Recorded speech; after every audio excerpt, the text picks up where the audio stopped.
Welcome back to episode 7, where today we're just pretty much going to talk about the playoffs again. Not a lot really going on in the sports world besides the NBA playoffs, and I've been loving this shit. I've been loving watching basketball. It's my favorite time of year for the NBA season. We got a lot to talk about. Let's get it. Woo! To start it off, let's go ahead and talk about the Milwaukee-Miami series. The Heat take game 3. Yeah, the Heat take game... No.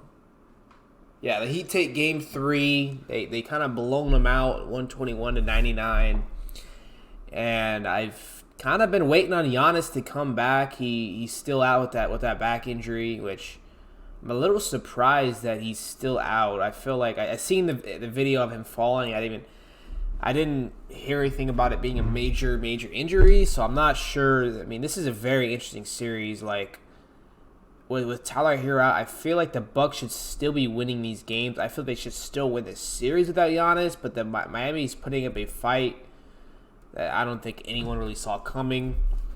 So it's like, I think Giannis will be playing game 4 the rest of the series, but it's not a good sign that they're down 2-1. They have a pretty easy second round matchup, though. They're not going to have to play the Celtics or Sixers, so they're kind of lucky in that way.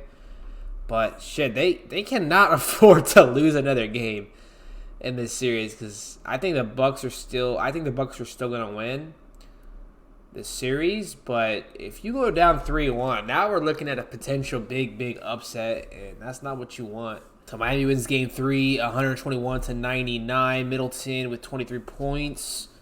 Holiday with 19. Like, I think Middleton needs to step it up. I mean, he's their second option, arguably, either him or Jrue Holiday. Like, I feel like he just needs to step it up. Giannis is out. This is your time to shine, you know? Like, you've proven that you're a good player. You're proving you're an all-star player. You know, you have to step it up, man. Like, you cannot only score 23 points with only 6 assists and 5 rebounds. Like, I understand Jrue Holiday. 19 points for Jrue Holiday is good, I feel like, because he's locking up their best player. He's locking up Jimmy Butler the best he can. At least that's what I hope he's doing, Jimmy Butler with 30 points, Adebayo with 12. So Duncan Robinson with 20, but it's really a Jimmy Butler show. Jimmy is really running the show, and I think Giannis comes back. I think they'll take the series and a few. But the Heat, I said this before, the Heat, they're a lot better than an 8 seed. You think of an 8 seed, you think a team that is going to get bounced in the first round, barely made the playoffs. But the Heat are a good team. If Giannis is the difference maker in this series. Giannis needs to come back, put some shots into his back, and he needs to come back. Now on to another Eastern Conference series, the Knicks and the Cavs, and I'm kind of surprised that the Knicks are up 3-1. Like, I did pick the Knicks to win the series, but I expected a lot more fight out of the Cavs. Like, I haven't watched a ton of these games in this series, I will admit, but how are the Cavs down 3-1? Like, I know the Knicks are a good team, but it's just like, fuck, man. I did not expect... I really hope and I really think the Cavs are going to make it a fight and potentially a 7-game series. But I am very, very shocked by the fact that they're down 3-1. Cavs stats, the leading scorer was... Whoa. Mitchell only had 11 points. Mitchell only had 11 points, bro.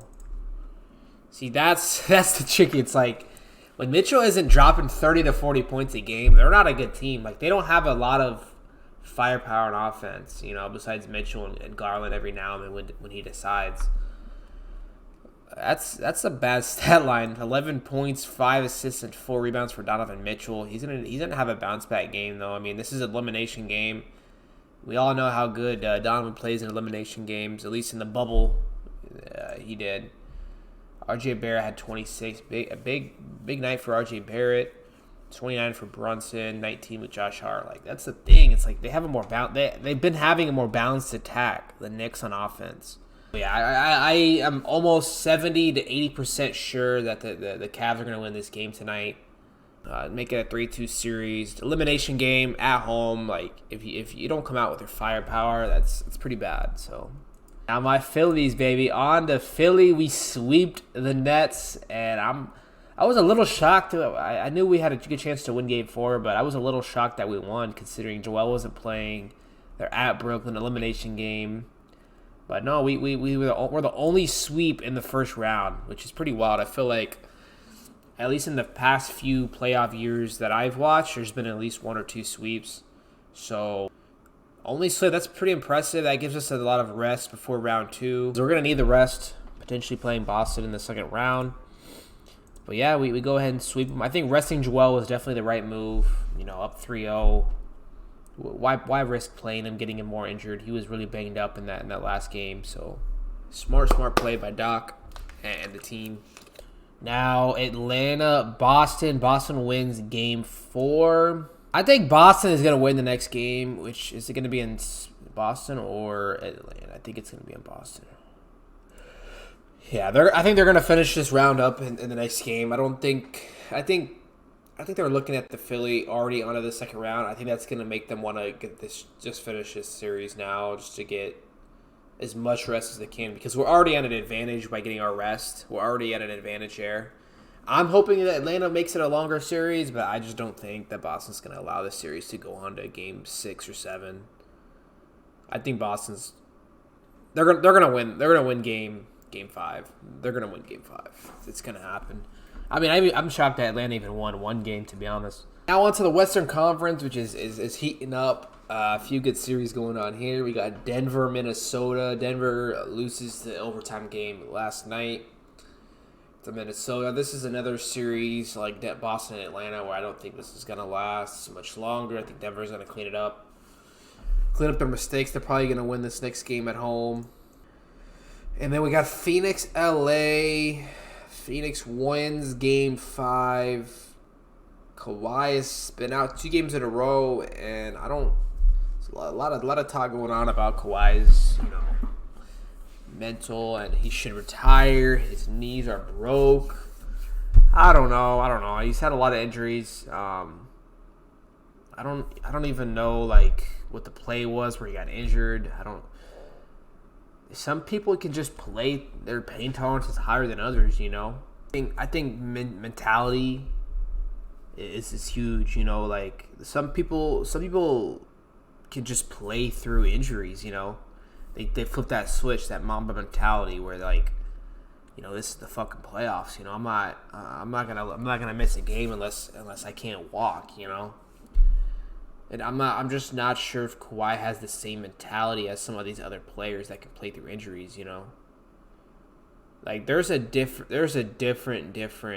You can have as much, athleticism and the size and the gifts and the natural, the born gifts in the world. But if you don't have what it takes up here, that Mamba mentality, like all the greats do, you're only gonna go so far, because Kawhi, everyone knows Kawhi is one of the better players in the league. It's just he doesn't play.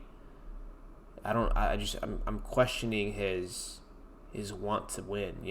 I don't know. This series is over though. It would have been real. It's a shame that Paul George was hurt too. It's a shame that Kawhi can't play, because this would have been probably the best matchup in the first round. You know what I mean? That would have been. It was in the first 2 games. This was the most entertaining matchup in the first round. Phoenix is most likely going to win the series. I'm not sure if Kawhi is going to be able to play the next few games.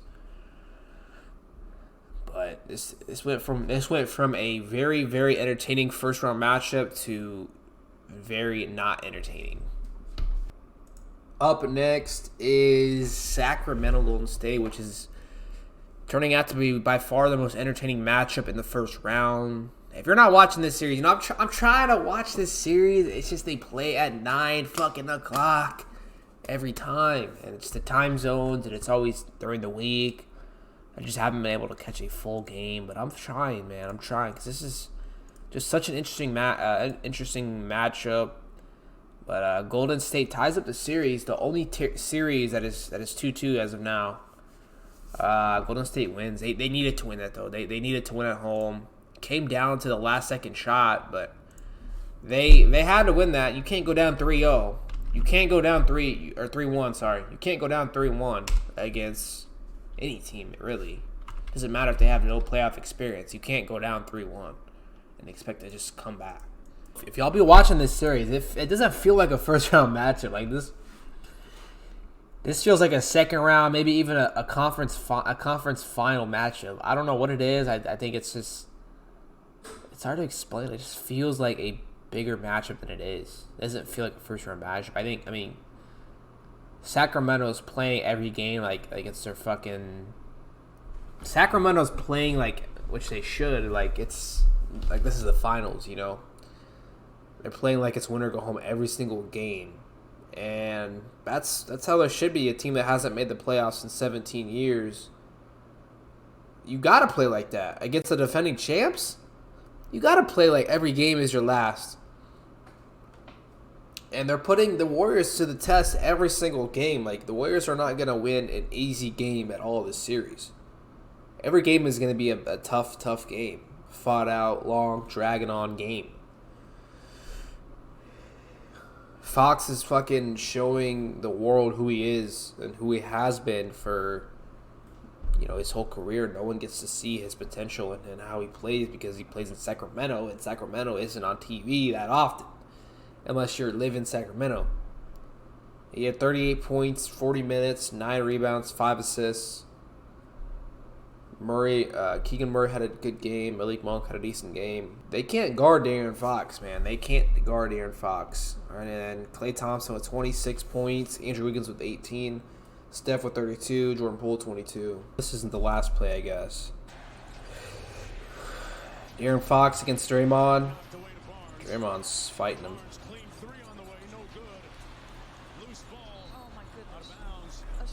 Shot.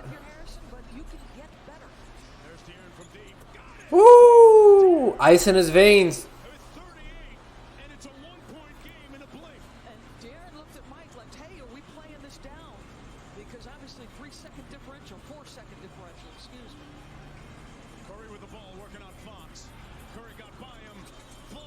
Should have made that. That was a good look by Curry. I think he shot. I mean, that's a good shot. That's a shot that you want. Free throw line. Clay's open there. He could have got to Clay in the corner. Should have made that. Fights for that rebound. Fights for that rebound.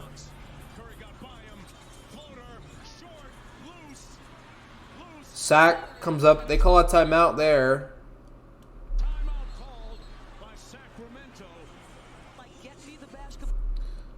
I mean, he's just got space. Draymond wants to give him a cushion because he knows he can get by him. For a guy who's not known for his three-point shooting, and you got a one-possession game. Here is the last play, 8.76. They got time. That's a fucking shitload of time when it comes to last play, you know? That's a lot of time. That's a lot of time to do what you need. That's enough time. I mean, if there was less than 4 seconds, they wouldn't have inbounded it in the backcourt, you know? So you got the fastest player in the league with all that space to run up. Draymond is a really good defender. It's a really smart play call. And then you got a pick here from Harrison Barnes. It's kind of a moving screen. Let's be honest here. It's kind of a moving screen. That should have been a moving screen. Look at this pick here. I'm gonna go slow mo here. He moved so much. That could have been a foul call there. This is what they probably wanted. This is what the Kings were probably wanting. The Kings wanted to switch on Curry. I mean, Curry's their worst defender on the court right now. I mean, that's what they wanted. It's a smart play call there. I mean, if you're the Kings, you probably want Harrison to get over a little more, maybe. Draymond with really good help D. Decent shot. Good luck. He's pretty open. Misses it there. I mean, that's all you can ask for. I mean, like you said, you probably want Fox to shoot that ball, but that's what happens, and they tie up the series. Back to Sacramento now, and a best of 3. Back to Sacramento in a best of 3. So now this is where the Warriors need to win an away game. One away game. And I believe it's going to be Game 5 will be in Sac. I think Game 6 will be in Golden State. And then Game 7 in Sac. So you don't want that to go to 7 games. I think if the Warriors are going to probably try to win Game 5 and then win in Game 6 to finish the series, but which could definitely happen. But you're going to have to win one away game, which they've been struggling to win away games. But we will see what happens. Like I said, this is the most interesting first-round matchup of this year. So the last series, Memphis-LA. LA is up now 2-1 in a very weird series. I mean, Ja's back, which I think he came back a lot quicker than I thought, and a lot of people realized he was going to come back. Put up, I think, 40 points. Yeah, I mean, Ja 45 points in his first game back, which is fucking impressive. They end up losing the game. He didn't really get a lot of help. Bane with 18, Jaren Jackson with 13, LeBron at 25, AD at 31, Austin Reeves with 13, D'Angelo Russell with 17, Hachimura with 16. So a pretty roll-running game for the Lakers. It's another game in LA, but the Lakers are just inconsistent so much that you cannot count out the Grizzlies. This game is definitely another one of those interesting series that I've been talking about. But hey, the Grizzlies could easily win Game 4. Win Game 5. They could. This series is still up for grabs. In my opinion, with Ja back, this series is a lot different than when Ja's not playing. This series is not the same with Ja versus when he's not in. So, Game 4 is in LA tonight. Now, if the Lakers win this, they're up 3-1. It's a different story. If Grizzlies tie it up here, then if the Grizzlies can win this game, tie up the series, and then go back to Memphis for Game 5, we're talking. It's a very different. The swings of this tonight game is going to be interesting because, like I said, Lakers win, go up 3-1. Versus Memphis winning this game to tie it up and going back to Memphis for Game 5. Where it's very different, So we shall see. So that is gonna be it. Really, just NBA talk. Nothing really going on in football yet.